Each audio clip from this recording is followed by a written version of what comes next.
만들기 시작했고 그 책을 만드는 과정에서 뭐 고통도 당하고 때로는 집단적인 어떤 데모도 하고 했지만은 막 그런 속에서 이제 차츰차츰 우상을 만드는 검서 행위가 줄어들어가고 있었던 것이죠. 그래서 저는 이제 80년대를 출판 운동의 시대다 이렇게 말씀을 드리고 싶고 또 그 속에서 저자와 독자와 출판인들이 한 혼연일체가 돼서 새로운 어떤 정신, 새로운 사상 이런 것을 만들어내는 그런 시대였다고 생각을 합니다.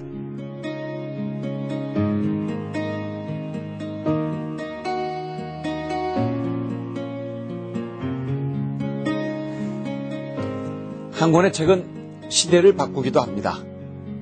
금서라는 장살 안에 사상의 자유, 학문의 자유마저 빼앗겼던 시절, 책 한 권 내는 일이 독립운동하는 것처럼 대단한 용기가 필요했던 7, 80년대.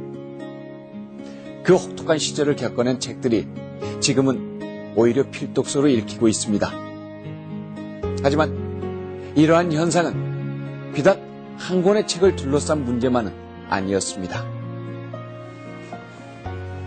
80년대 대학 캠퍼스는 민주화에 대한 갈망과 자유에 대한 열의로 가득했습니다. 이런 분위기 속에서 시대의 진실을 노래로 담아내고자 하는 노력들이 생겨납니다. 집회나 시위의 현장에서 우리들의 마음을 하나로 묶어주었던 노래들, 시대의 금기를 정면으로 뚫고 나가는 무기가 되었던 노래들, 그 노랫말에는 시대의 아픔과 고통이 고스란히 담겨 있었습니다.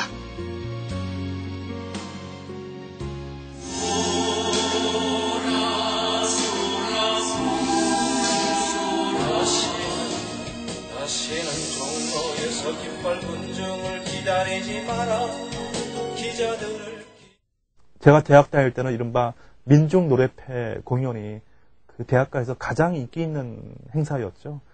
그때마다 이제 좀 발산되지 못하는 어떤 사회 저항의 의지랄까 또 사회 비판의 열정들이 그 민중가요를 통해서 정말 수천 명이 모인 가운데 한꺼번에 분출되고 대단히 또 감동적인 어떤 순간들을 맞이하기도 했는데 너무나 감상적이면서도 노동자의 애환을 노래하는 여러 가지 민중가요를 들으면서 참 남몰래 눈물이 나는 순간들이 많았습니다.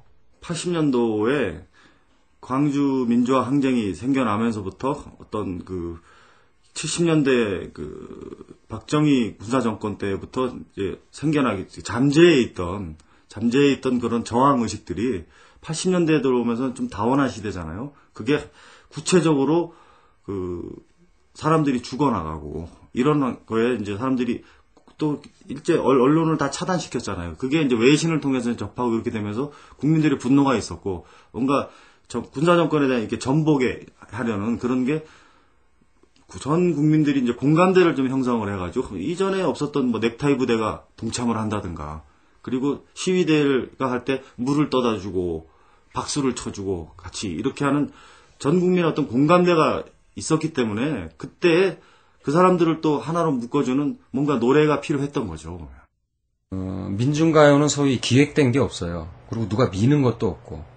그러고 보면 입에서 입으로 불려질 뿐인데 그래도 그 많은 사람들이 그 노래들을 아는 걸 보면 그 노래가 갖고 있는 생명력이 우리 생활과 굉장히 가까이 손에 닿을 만큼 가까이 있었다는 것이 큰 위로겠죠.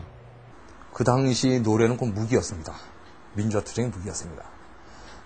100명이 모여서 노래를 부르면 그것이 곧 투쟁이. 실제 당시 그 경찰 측에서도 그렇게 간주를 했죠. 모여가지고 100명이 민중가요 하나 부르면 이거는 곧 시위다, 불법 시위다.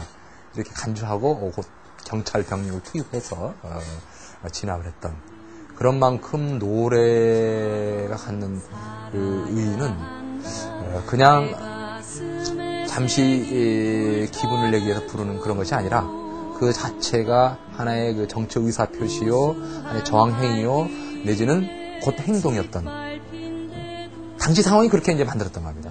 노래는 저희들한테는 자유였고 힘이었죠. 또 두려움을 이기고 저희들을 동지애로 묶어주는 이 매개였고, 집회를 하는 중간중간 마치 요즘 이 방송에 중간중간 계속 광고하듯이 저희는 계속 중간중간에 노래를 하면서 저희들의 결속을 가지고 그 안에 우리들의 저항 의식을 담고 그렇죠. 현장에서 그야말로 운동을 위해서 작곡된 곡들입니다. 이런 곡들이 많이 양산이 됐는데 이런 곡들은 그야말로 음반을 만들고자 하는 시도를 못하죠. 왜냐하면 내는 상황에서 이미 사전 심의가 안 되는 상황이기 때문에. 그렇기 때문에, 그리고 음반화 하려고 시도를 많이 하지도 않은 경향도 있고, 그래서 그걸 알고서 그 당시 80년대에 시도했던 것 중에 하나가 소위 불법 테이프를 만든 겁니다. 그건 제가 노래패를 했기 때문에 잘 알죠. 당시 님을 위한 행진곡, 타는 목마름으로, 또는 동지, 저희가 노래를 참 많이 불렀죠. 노래는 저희들한테 저희들을 묶어주는 힘이었고, 그런데 제가 노래패 있으면서 불법 복사를 참 많이 했어요. 저희가 청계천에 가서 이 복사 테이프를 그땐 3개씩 복사되는 이런 기계를 하나 사다가 밤새 그걸 복사를 해서 이렇게 어디 인쇄소에 가서 이제 인쇄해와서 그걸 또 밤새 붙여서 500원, 1000원씩 해고 팔았던 기억이 나요. 그렇게 함으로써 이제 소위 대학가의 민중가요가 보급이 된 거죠. 그 당시에 분들은 불법이라기보다는 이건 비합법이다. 정치적인 잣대로서 음반을 못하게 내놓으니까 이거는 우리가 현행 법에 의하면 합법은 아닌지 모르지만은 우리는 나름대로 이 사전 심의 자체에 대해서 문제 삼는 거죠. 그래서 정보서 보면은 불법, 이쪽 측면에서 보면 비합법 음반 이렇게 해서 그런 노래들이 소통이 된 게 80년대 특징입니다. 노래 한 곡, 어떤 한 권의 책, 이 모든 것이 정권 입장에서는 저항을 촉발시키는 하나의 촉매제로 이렇게 빚어졌기 때문에 이것을 계속 발생 자체부터 틀어막으려고 하고 또한 만들어진 것이 유통되는 것을 금지하려고 하는 그러한